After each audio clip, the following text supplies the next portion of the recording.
Firman di siang hari, saudara-saudara, kita telah mendengar dan membaca di dalam 1 Korintus pasal 13 ayat yang ke-13 yang berbunyi, demikianlah tinggal ketiga hal ini, yaitu iman, pengharapan, dan kasih.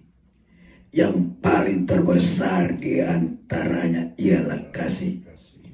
Nah, tema dari khotbah di siang ini, saudara-saudara jemaat kekasih Tuhan, adalah kasihilah di dalam segala hal. Tema di dalam khotbah di siang hari.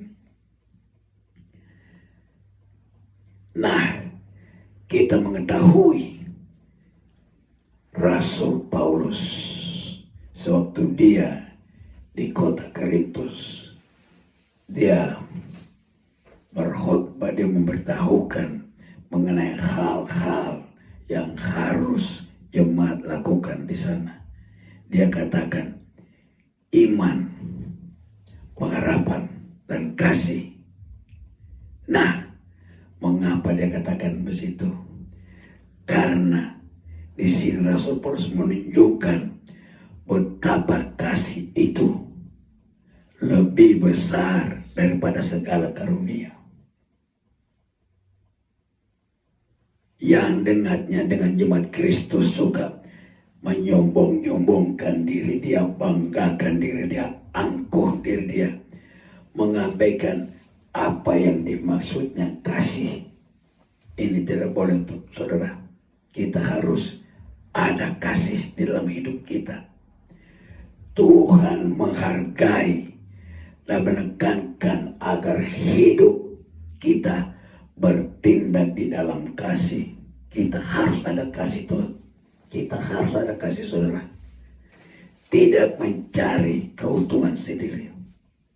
Jadi kasih kita ini jangan mencari keuntungan, tetapi kasih itu kita lemparkan kepada semua orang dengan hati yang murni.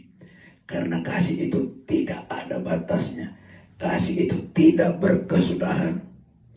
Kasih adalah anugerah yang tak ada pernah putus kalau kita mengasihi. Oleh sebab itu Tuhan Yesus kita mengasihi kita tidak ada berkesudahan. Yang maksudnya tidak putus-putusnya. Sehingga dia mengasihi kita. Dia mati di kayu salib untuk menebus dosa-dosa kita. Amin, saudara. Ini karena begitu besar kasih Yesus kepada kita.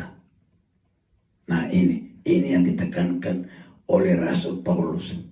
Sudah jelas di pasal ini Allah memuliakan sifat serupa dengan Kristus karena Kristus adalah anaknya. Jadi Allah menghargai sifat dari Kristus karena Kristus ini sangat mengasihi dan sabar menanggung segala sesuatu ini. Dia ditangkap, saudara, dia diolok-olok, dia dicaci maki, tetapi dia sabar menanggung segala sesuatu ini. Apakah kita bisa demikian? Kita harus siap melakukan sama seperti Tuhan Yesus. Jadi kasih bukan saja salah satu ciri yang lain. Kasih itu adalah kasih Kristen, kasih Kristus yang harus kita pakai di dalam kehidupan kita sehari-hari, saudara. Kita harus mempunyai kasih. Maka ditekankan tadi, iman, pengharapan, yang kasih. Dan yang paling terbesar adalah kasih. Kan kita mengetahui Yesus datang di eranya dia. Di hukum yang kedua berkata, kasihilah sesama manusia seperti dirimu sendiri. Ini. Jadi di mana kasihmu, saudara? Kita harus tanamkan di hati kita. Kita harus tanamkan. Iya kan? Karena kita mengetahui kasih ini berasal daripada Yesus Kristus. Ya. Kita mengetahui. Nah, di sini katakan pertama tadi, iman, pengharapan, dan kasih. Iman itu adalah apa? Kepercayaan kamu kepercayaan kamu. Ibrani 11 ayat 1 dikatakan, iman adalah dasar dari segala sesuatu yang kita harapkan dan bukti dari segala sesuatu yang tidak kita lihat. Jadi kita tahu bahwa iman itu segala sesuatu yang kita harapkan, tetapi kita tidak melihat. Jadi kita mengharapkan betul iman kita, kepercayaan kita sama seperti Tuhan Yesus. Di tengah murid-murid dia di dalam perahu, mereka akan tenggelam. Angin ribut, ombak naik. Mereka takut. Mereka membangunkan Tuhan Yesus. Karena mereka takut tenggelam, Tuhan Yesus bangun, menghardikkan ombak dan angin tenang. Yesus berkata kepada mereka, di mana imanmu, di mana kepercayaanmu. Nah ini yang dimaksudkan tadi oleh Rasul Paulus. Kita harus tahu, kita harus punya iman sama dengan segala sesuatu. Kita harus pergi umpamanya ke satu tempat tujuan, tetapi kita belum tahu jalan itu. Kita berdoa, saudara. Kita minta pertolongan sama Tuhan. Tunjukkan jalan itu, Tuhan. Dengan iman dan percaya, kita mengetahui kita akan sampai ke tempat ketujuan. Ada amin, saudara. Ini. Jadi di sini lihat iman kita, kepercayaan kita, saudara. Segala masalah umpamanya kamu mengetahui bahwa, waduh, saya mempunyai segala sesuatu beban. Apakah ini bisa kita lalui ini beban atau tidak? Kita berdoa sama Tuhan. Kita imanin, kita percaya bahwa beban ini akan berlalu. Kita berdoa. Tetapi harus ada dengan iman. Ini yang dimaksudkan dengan Rasul Yohanes. Rasul Paulus. Nah, di sini katakan lagi apa? Pengharapan. Iman pengharapan. Nah, sekarang pengharapan. Di Mazmur 71 ayat 5 dikatakan di situ apa? Karena Engkaulah harapanku, Tuhan, kepercayaanku sejak masa muda, ya Allah. Ini dikatakan oleh Raja Daud. Dia bilang kepada Tuhan, dia yang dia sembah Allah, dia bilang, karena Engkaulah Tuhan, kepercayaanku. Jadi dia tidak percaya Allah lain. Dia percaya kepada Tuhan, dia yang dia sembah adalah Allah dia. Dia katakan, karena Engkaulah harapanku ya Tuhan. Dia tidak berharap pada orang lain, tidak berharap kepada patung, tidak berharap kepada dewa-dewa lain. Dia berharap kepada Tuhannya yang dia sembah. Dia katakan, kepercayaanku sejak masa muda ya Allah. Jadi mulai dari masa mudanya, dia sudah menyembah kepada Allah dia yang dia ketahui. Dia percaya, dia minta, Tuhan, kepadamu lah kepercayaanku. Ini Raja Daud katakan. Jadi ini yang saya kupas dalam ayat-ayat tadi ini. Kita bisa lihat juga di dalam Yohanes, kita Injil Yohanes 15 ayat yang ke-17. Yohanes 15 ayat yang ke-17. Apa dikatakan di situ isi dari Injil Yohanes 15 ayat ke-17? Di sinilah dikatakan, inilah perintahku kepadamu. Coba lihat. Ini maksudnya Tuhan yang memerintahkan. Inilah perintahku kepadamu. Kasihilah seorang akan yang lain. Oh haleluya. Coba lihat. Yesus katakan, inilah perintahku kepadamu. Jadi perintah Yesus kepada kamu, kepada jemaat, kepada umatnya. Kasihilah seorang akan yang lain. Amen. Saksihilah seorang anak Allah. Jadi kita harus berkasih-kasihan, saudara. Jangan menyombongkan diri, aku besar, aku hebat, aku kaya, aku punya gedung 3, punya perusahaan 2. Jangan, saudara. Kita harus rendah hati dan kasih sesama manusia. Kita harus. Ini yang ditekankan Tuhan Yesus kepada kita. Marilah kita mengasihi dengan perkataan kita atau dengan lidah kita. Jangan cuma dengan perbuatan. Kita lakukan dengan lidah kita, kelakuan kita bahwa kita mengasihi. Jangan cuma sembarangan, Tuhan. Ini yang dimaksudkan. Kasih itu berupa-rupa kasih itu. Kasih agape. Kasih agape adalah kasih sayang yang tertinggi. Kasih ini adalah kasih yang rela berkorban untuk objek yang kita kasih. Kita harus mengasihi Tuhan. Kita harus mengasihi saudara-saudara. Rasul Paulus ini sangat keras mengatakan soal kasih. Karena sewaktu itu di jemaat Korintus masih banyak orang yang menyombongkan diri dia. Anggap angkuh dia besar. Mereka tidak percaya yang lain-lain. Tetapi ditekankan sama Paulus. Kasih inilah terbesar dari semua. Walaupun kamu ada karunia, kamu punya ada berbahasa roh. Tetapi kasih inilah yang terbesar. Nah, saya bisa kupas di dalam 5 bagian mengenai kasih. 5 kategori. Yang pertama, Allah menciptakan manusia karena kasihnya. Kita diciptakan Allah, saudara, karena Allah mengasihi kita.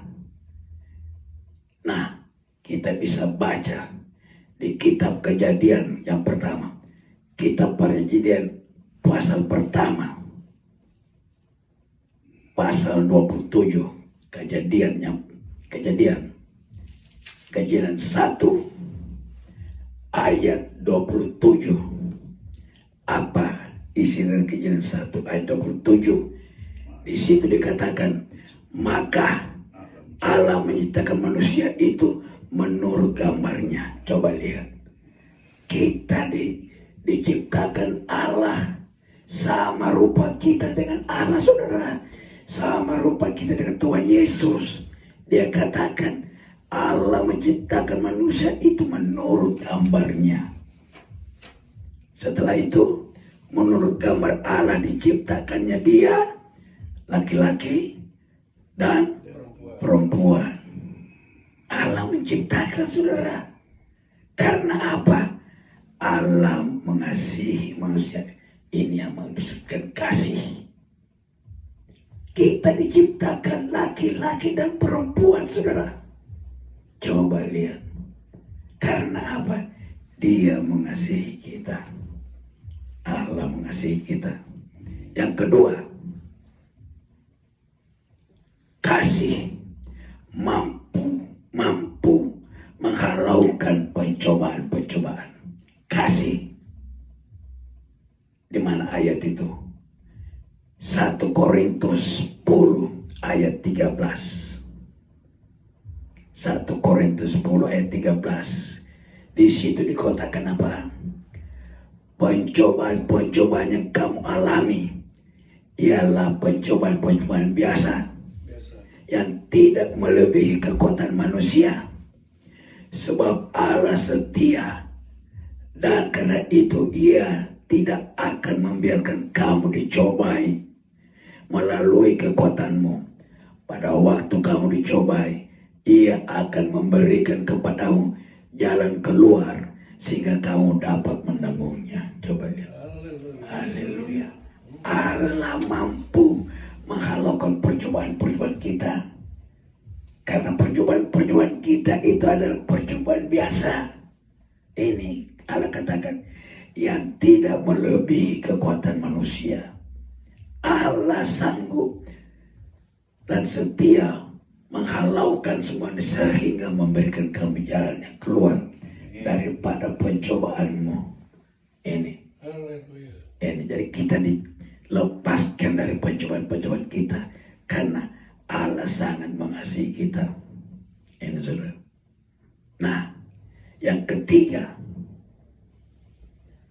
kasih mampu mempersatukan yang berbeda pendapat.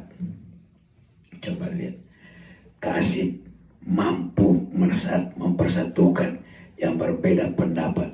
Jadi pendapat saudara, pendapat yang lain berbeda, tetapi kasih dapat mempersatukan yang berbeda pendapat. Kita bisa lihat di mana ayat itu. Ayat itu terdapat di Efesus 4 ayat 32. Di situ dikatakan apa? Efesus 4 ayat 32. Tetapi hendaklah kamu ramah seorang terhadap yang lain. Lihat, kamu harus ramah, jangan keras, sopan kepada yang lain. Coba dilihat, dikatakan sini, kamu harus ramah terhadap yang lain. Dan lain apa selainnya, penuh kasih mesra dan saling mengampuni. Coba lihat, Rasul Paulus berbicara keras ini saudara. Efesus 4 ayat 32. Kasih bisa mempersatukan yang berbeda pendapat. Dia katakan kasih mesra dan saling mengampuni, sebagaimana Allah di dalam Kristus telah mengampuni kamu. Coba lihat ayat ini. Jadi saya katakan tadi, yang berbeda pendapat dapat dipersatukan kalau kita ada rasa hati kita ramah. Iya kan? Kita tidak sombong, kita ramah. Jadi kita bisa mempersatukan berbeda pendapat. Jadi jangan kita dipakai secara otak iblis yang memeras kita supaya kita bertindak kasar, kita tidak ramah. Jangan saudara. Oleh sebab itu kita banyak harus berdoa biarlah kasih itu ada di dalam hati kita. Ada amin saudara. Amen. Ini kasih benar-benar harus ada dalam hati kita. Tanpa kasih kamu adalah tidak ada gunanya, nothing. Nah, yang keempat, kasih mampu menyembuhkan yang terluka dan tersakiti. Coba lihat, kasih mampu menyembuhkan yang terluka dan yang tersakiti. Di mana ayat itu kita bisa dapat? Kita lihat Yeremia 33 ayat yang ke-6. Di situ dikatakan apa?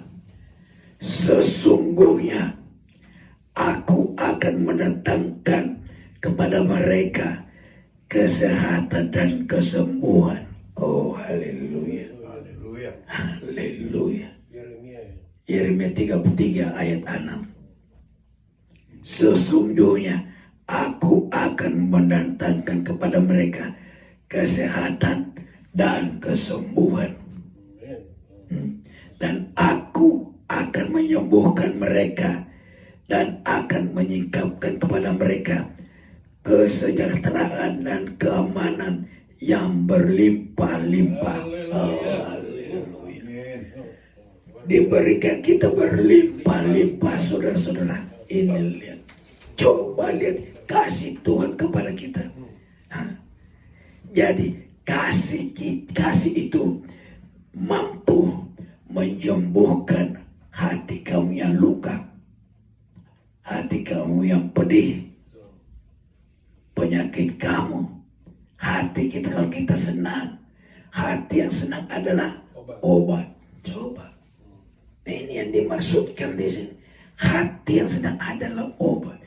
Jadi Nabi Yeremia berkata di Yeremia 33 ayat 6, dia bilang, sesungguhnya aku akan mendatangkan kepada mereka kesehatan dan kesembuhan. Oh haleluya. Kita diberi kesehatan saudara. Kalau kita mempunyai penyakit, kita diberikan kesembuhan, saudara.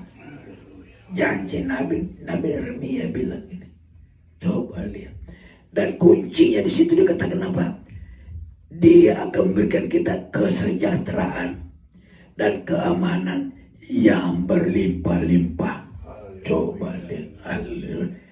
Kita diberi damai sejahtera, keamanan yang berlimpah-limpah. Ini saudara. Jadi yang keempat tadi, kasih mampu menyembuhkan hati yang terluka, yang tersakiti. Yang keempat saudara. Nah, kita akan masuk di yang kelima. Saya bagikan tadi 5. Nah, yang kelima adalah kasih mampu merubah yang jahat jadi baik. Oh, haleluya. Coba lihat. Yang jahat menjadi baik. Coba lihat. Di mana ayat itu bisa dikatakan di situ? Kita lihat. Coba kita lihat di Kolose 3 ayat 14. Kolose 3 ayat 14, di situ dikenakan oleh Rasul Paulus. Dalam suratnya nyebut apa dikatakan? Kenakanlah kasih sebagai pengikat yang mempersatukan dan yang menyempurnakan. Coba lihat. Kita harus pakai pengikat kita. Ya kan? Pengikat kita itu adalah apa? Kasih. Kita pakai kasih untuk mengikat kita supaya untuk mempersatukan dan menyempurnakan. Jadi maksudnya dari yang jahat menjadi baik. Karena kita pakai kekuatan kasih supaya mampu membuat orang, menyempurnakan orang dari permasalahan jadi yang baik. Ini saudara. Nah, ini yang saya maksudkan tadi. Saya bagikan ke dalam 5 kategori.